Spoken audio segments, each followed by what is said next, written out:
Et puis les gens du service com, bon alors ils ont répondu à la commande institutionnelle, hein, il y a eu un outil de valorisation du service social. Mais en fait, surtout ce qu'ils ont pu dire, c'est tout le plaisir qu'ils ont pris à travailler à travailler en groupe, quoi, à travailler avec les gens en arrêt de travail. Et leur plaisir, ça a été aussi de créer un objet, un bel objet, qui puisse être respectueux du coup des personnes et valoriser l'humanité des personnes qu'ils avaient côtoyées. Et puis moi, je me dis que si j'étais restée sur mes a priori que les gens de la com, en fait, ils sont juste là pour utiliser les images des pauvres gens et de les victimiser et d'utiliser du coup, enfin faire de la com sur leur dos, on n'aurait pas vécu cette aventure commune, quoi.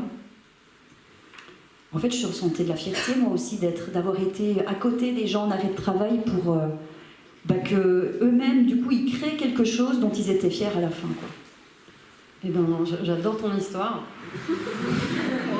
J'adore cette histoire. Je l'ai entendue déjà un certain nombre de fois, mais je l'adore parce que à chaque fois, elle me fait penser à la définition de la coopération que j'adore aussi, qui est un truc que j'ai découvert en faisant une formation avec l'Institut des territoires coopératifs. Je ne sais pas si vous les connaissez, ils marchent un peu partout, ces gens. Ils coopèrent avec le territoire en marchant et je vois des gens qui opinent du chef, donc vous devez les connaître. Et eux, ils disent la coopération, c'est co-créer une œuvre commune. Du coup, non, mais en fait, je trouve ça chouette.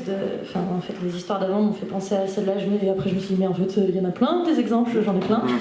L'idée, c'est justement de mettre de la complexité dans la réflexion, et pour ça, de partir de la base de tout échange humain qui est se raconter. Peut-être là, il y en a qui, par exemple, qui iraient bien faire une sieste après le repas. Levez-vous, ceux qui aimeraient bien faire une sieste après le repas.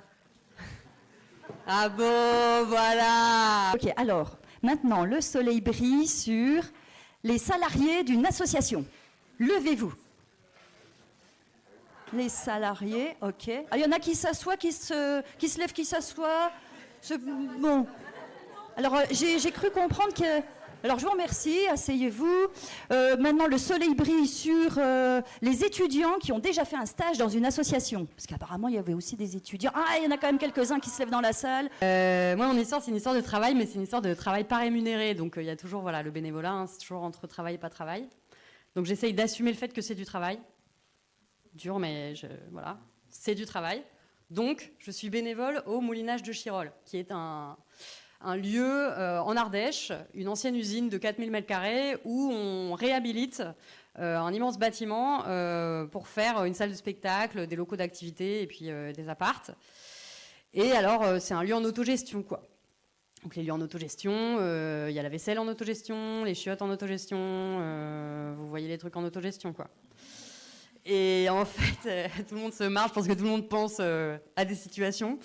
Voilà. Et donc, j'ai essayé de constater, en fait, quand est-ce que ça marche, quand est-ce que ça marche pas, là, la coopération dans l'autogestion. Waouh, tout ce qu'on peut faire si on est 300. Waouh, comme ça va vite et tout. Après, c'était hyper sympa, on a bu des coups. Et donc, voilà, je me rends compte que la coopération au travail, c'est pas inné.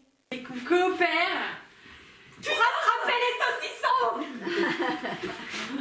Et qu'on s'est dit qu'on allait se donner un challenge et qu'on allait faire ça que par la force humaine. Il flippe. On est fortes ensemble. Ce rêve peut devenir réalité. Je vous promets. Qui sont les gens qui pourraient expliquer ce que c'est la coopération dans un repas de famille ?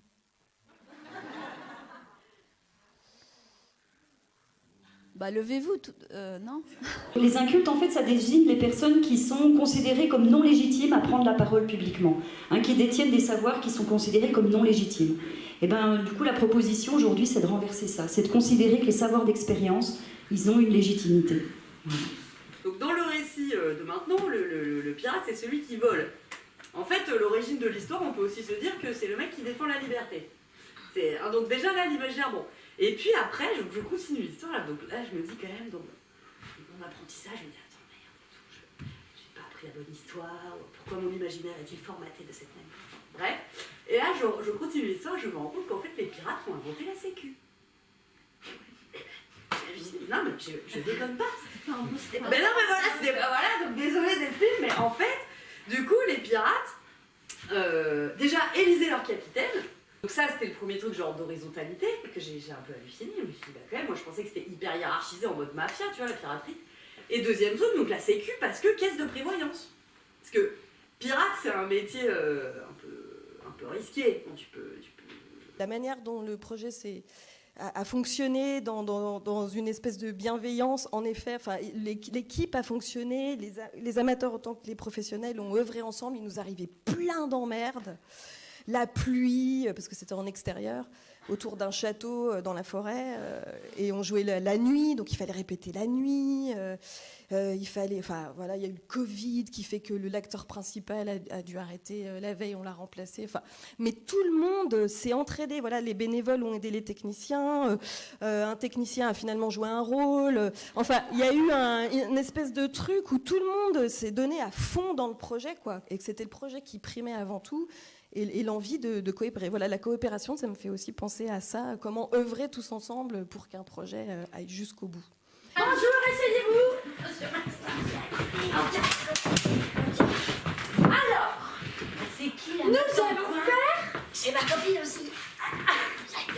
Des fois, il y a des stagiaires. De la stagiaire. Vous êtes en retard. Ça commence mal. Donc, comme je disais, la coopération, il faut être pour et pas contre. Tout à fait. Est-ce que vous êtes pour?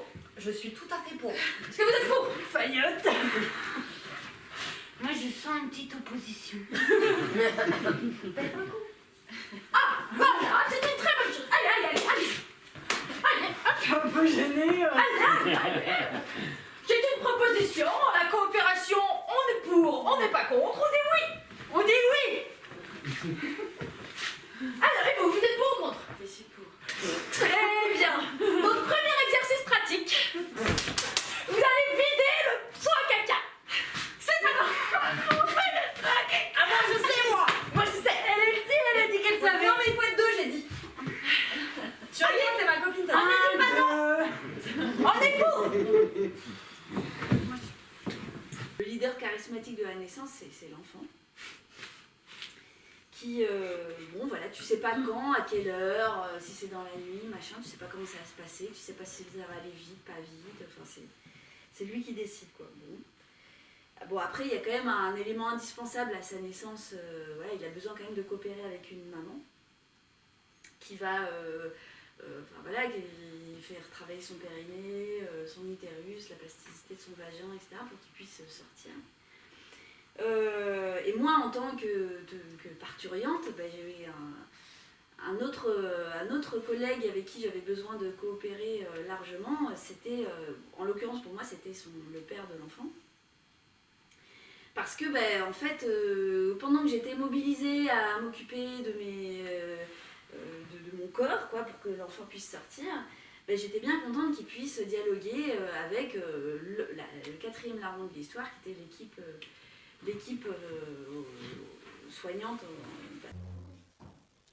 Moi, la première fois que j'ai entendu le mot coopération, plutôt coopérant, hein, c'est ça ce mot. J'étais en Afrique quand j'étais petite, parce que mes parents étaient médecins et qu'ils voulaient sauver le monde, alors ils allaient en Afrique.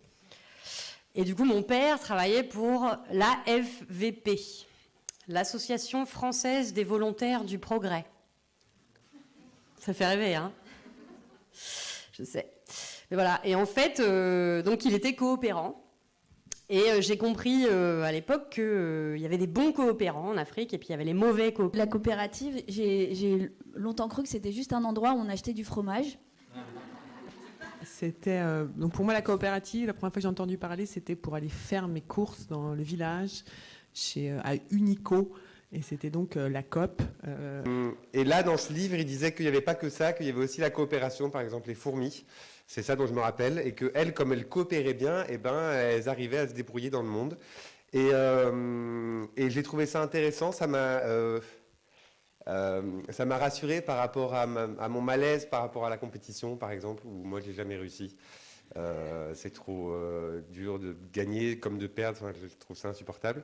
La première fois que j'ai entendu coopérative, c'était Je sais pas, quand j'ai commencé à comprendre les mots, parce que mon père est viticulteur et est dans une cave coopérative. En fait, quand j'ai eu 17 ans, je suis partie en Nouvelle-Zélande vivre 1 an, toute seule, enfin, dans une famille, et j'allais à l'école là-bas. Et c'était super énervant, parce qu'en classe, ils coopéraient. Du coup, ils parlaient, ils faisaient du bruit, et je ne comprenais pas en fait tout ce qui se tramait et pourquoi les enfants n'étaient pas sages. Voilà. En tout cas, on voulait évidemment parler du Jura et de l'expérience de Saint-Claude, dont certains d'entre vous doivent avoir entendu parler, puisqu'on m'a dit aussi dans l'oreillette que nous avions un représentant de la fraternelle dans vos rangs. Alors, l'histoire de Saint-Claude, c'est une coopérative d'alimentation qui a été créée en 1881. Et à l'époque, c'est donc les ouvriers de Saint-Claude qui ont créé ça pour mettre en commun.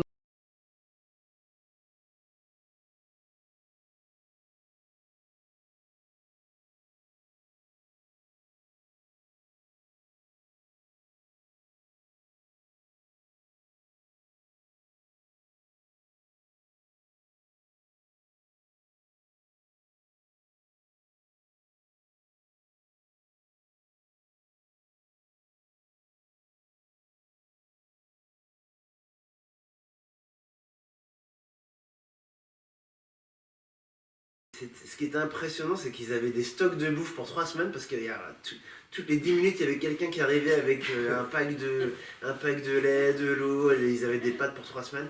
Ils étaient organisés, quoi. Les gens, ils klaxonnaient en passant, et il y avait des stocks de tout, hein, franchement. Et du gaz, il y avait 5 bouteilles de gaz.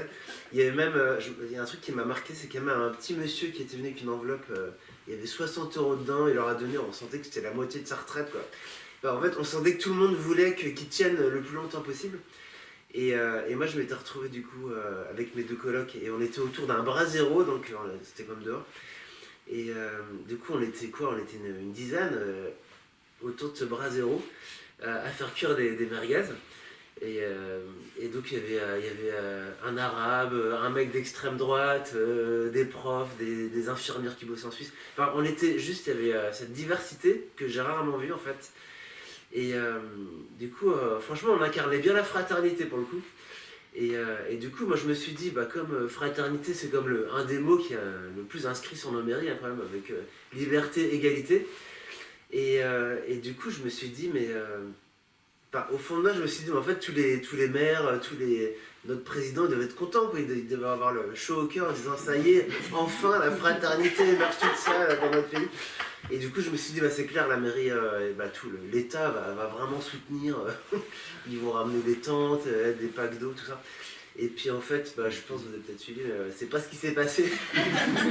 Quartier prioritaire de la politique de la ville. Vous voyez, ZUB, ZUS, ZEB, truc.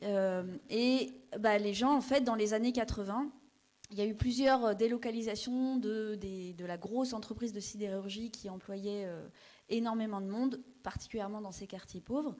Et donc, énormément de chômage de masse, enfin un chômage de masse, mais d'un coup. Et les gens, en fait, en perdant leur emploi, ils perdaient pas seulement leur travail et leurs revenus, ils perdaient également le comité d'entreprise, la mutuelle, des choses comme ça. Et en fait, dans ce quartier, ils avaient créé une mutuelle locale, une mutuelle de quartier. Et donc, il y avait des dizaines, voire à un moment donné, une bonne centaine de gens qui collectaient des cotisations, reversaient de l'argent sous forme de prestations de remboursement. Et vraiment, c'était une mutuelle qui fonctionnait très bien, jusqu'à la directive européenne sur les assurances. En fait, dans les personnes et les histoires qui nous ont beaucoup inspirés, il y a Christophe Dejour, qui est un psychiatre, psychanalyste du travail, qui a beaucoup travaillé sur la souffrance au travail. Et sa définition du travail, elle nous a vraiment beaucoup inspirés. Christophe Dejour, il dit que travailler, qu'il s'agisse d'une activité bénévole ou professionnelle, domestique ou salariée, du public ou du privé, de l'industrie ou du commerce, des services ou de l'agriculture. En fait, travailler, c'est mobiliser son corps, son intelligence et sa personne pour une production ayant valeur d'usage. C'est comment, en fait, on considère le travail comme toute activité où on œuvre à la fois pour se transformer soi, mais aussi pour agir sur le monde. Et je vais vous lire un petit passage de ce qu'il a pu dire, si je retrouve le tout petit papier là que j'ai. Oui, c'est là, il est là. Oui.